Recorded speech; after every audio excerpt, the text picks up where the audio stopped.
Baik, bismillahirrahmanirrahim. Assalamualaikum warahmatullahi wabarakatuh.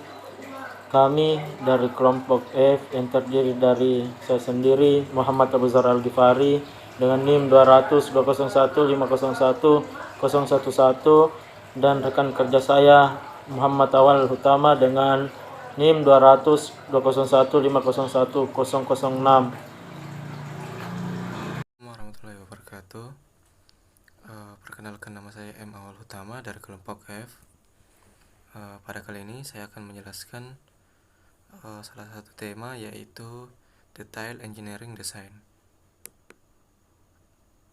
Adapun pengertiannya, di mana Detail Engineering Design ini merupakan produk dari konsultan perencana yang biasa digunakan dalam membuat sebuah perencanaan detail bangunan sipil.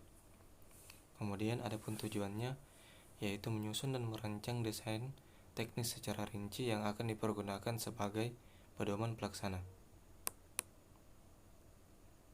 Nah, adapun produk yang dihasilkan dari detail engineering design, yang pertama ada gambar rencana, kemudian ada desain rencana, kemudian ada rencana anggaran biaya. Kemudian untuk lingkup pekerjaan dari detail engineering design ini, yang pertama ada pekerjaan lapangan, di mana ada observasi langsung ke lapangan untuk mengumpulkan data-data informasi, kemudian melakukan analisa dan perencanaan teknis. Nah, untuk yang pekerjaan lapangan ini, yang pertama terdiri dari survei topografi, yang kedua survei hidrologi, yang ketiga penyelidikan tanah. Yang pertama, survei topografi, di mana suatu metode untuk menentukan posisi, tanda-tanda, feature buatan manusia maupun alamiah di atas permukaan tanah. Nah, survei topografi juga digunakan untuk menentukan konfigurasi medan. Kegunaan survei topografi adalah untuk mengumpulkan data yang diperlukan untuk gambar peta topografi. Yang kedua ada survei hidrologi, di mana proses ini dimaksudkan untuk melakukan pengumpulan data hidrologi.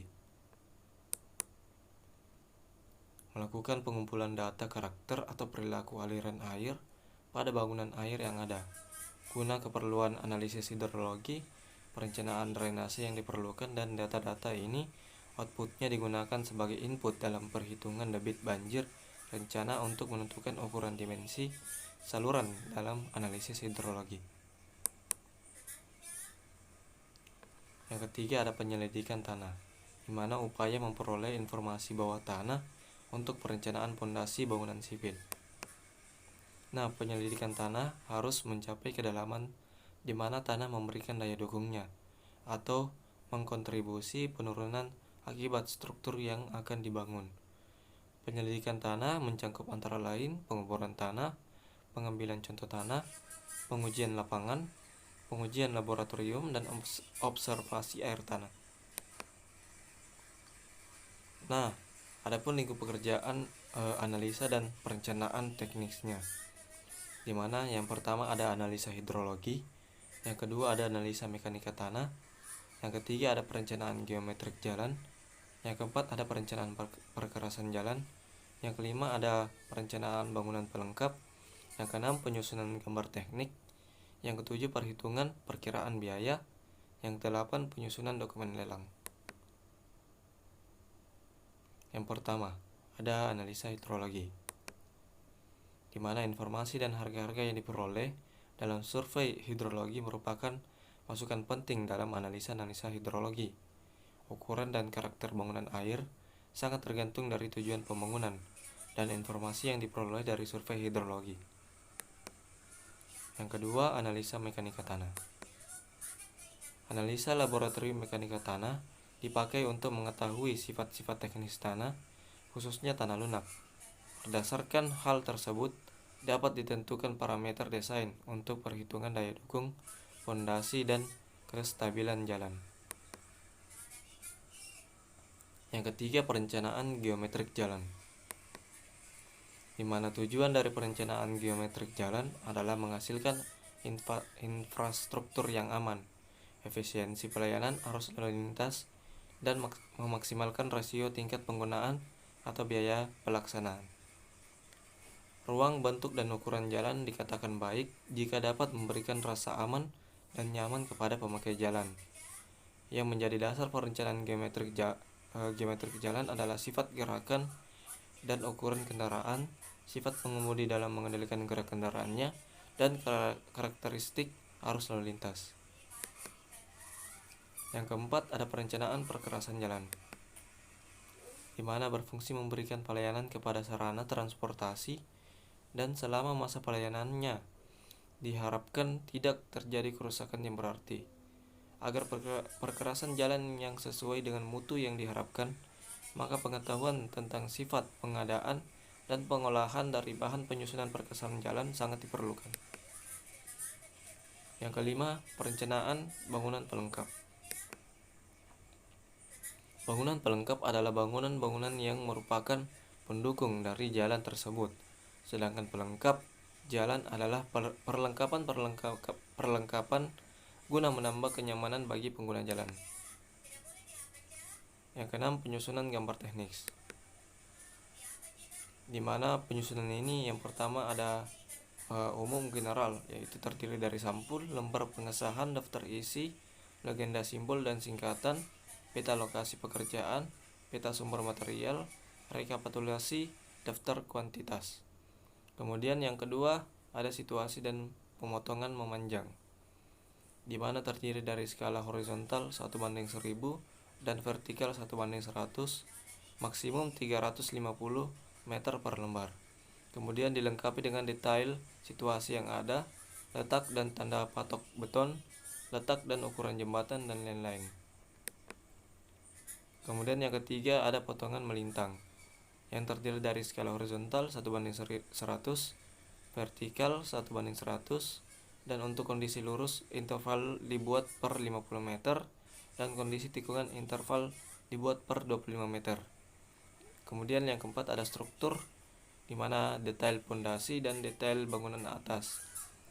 Yang kelima umum general, yang terdiri dari rambu-rambu lalu lintas, marka jalan, saluran samping, dan korong-korong. Yang ketujuh, perkiraan biaya konstruksi, di mana terdapat lingkup pekerjaan dari perkiraan biaya konstruksi. Yang pertama, perhitungan kuantitas pekerjaan yang berdasarkan mata pembayaran standar yang dikeluarkan oleh Dirjen Bina Marga Dinas Pekerjaan Umum. Yang kedua, analisa harga dasar satuan bahan dengan mempertimbangkan jarak lokasi pekerjaan dengan lokasi kuari. Yang ketiga, analisa harga satuan pekerjaan. Yang keempat, perhitungan perkiraan biaya pekerjaan fisik. Yang kedelapan, penyusunan dokumen lelang, di mana dokumen tender yang akan disiapkan konsultan.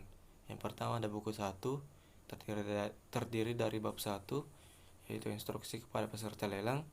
Bab 2, bentuk penawaran, informasi, kualifikasi, dan bentuk perjanjian. Bab 3, syarat-syarat kontrak. Bab 4, data kontrak. Kemudian buku 2 terdiri dari bab 51 yaitu spesifikasi umum, bab 52 itu spesifikasi khusus. Kemudian bab 3 buku 3 yaitu bab 6, di mana ada gambar rencana. Kemudian buku 4 ada bab 7 yaitu daftar kuantitas. Kemudian bab 8 bentuk-bentuk jaminan. Mungkin sekian dari saya.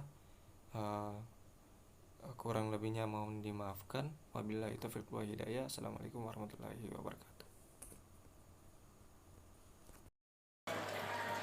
Baik, saya akan membahas tentang kontrak kerja konstruksi swasta dan pemerintah. Apa itu kontrak? Kontrak merupakan dokumen yang penting dalam suatu pekerjaan yang melibatkan dua belah pihak atau lebih, karena arti kontrak itu sendiri adalah suatu persetujuan antara dua orang atau lebih yang menimbulkan kewajiban untuk melakukan atau tidak melakukan tindakan secara sebagian dan di sebelahnya merupakan hak.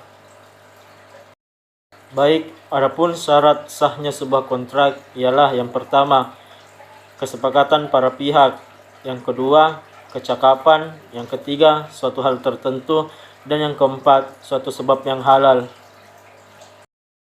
Pemerintah Republik Indonesia dalam rangka percepatan pelaksanaan penyediaan infrastruktur menerapkan skema Public-Private Partnership atau PPP atau kerjasama pemerintah dengan badan usaha atau KPBU. KPBU dilakukan dengan tujuan untuk mendorong sektor swasta berpartisipasi dalam percepatan penyediaan infrastruktur karena pemerintah keterbatasan dana. Kontrak proyek dengan skema Public-Private Partnership akan berakhir jika semua yang telah diperjanjikan dalam kontrak kerjasama telah terlaksana oleh para pihak. Maka tim pengalihan aset akan melakukan penilaian aset dan melakukan pengalihan aset dan status kepemilikan aset akan berpindah tangan kepada pemerintah. Kemudian, jika terjadi keadaan memaksa atau force majeure, prestasi sebelum berakhirnya perjanjian kerjasama merupakan awal dari pemutusan kontrak. Adapun aspek-aspek yang harus diperhatikan di dalam pembuatan dokumen kontrak untuk proyek dengan skema Public-Private Partnership atau kerjasama pemerintah dengan badan usaha untuk investasi infrastruktur, yaitu di masa prakonstruksi, aspek perizinan, pembiayaan, serta bagaimana mengidentifikasi risiko. Sekian.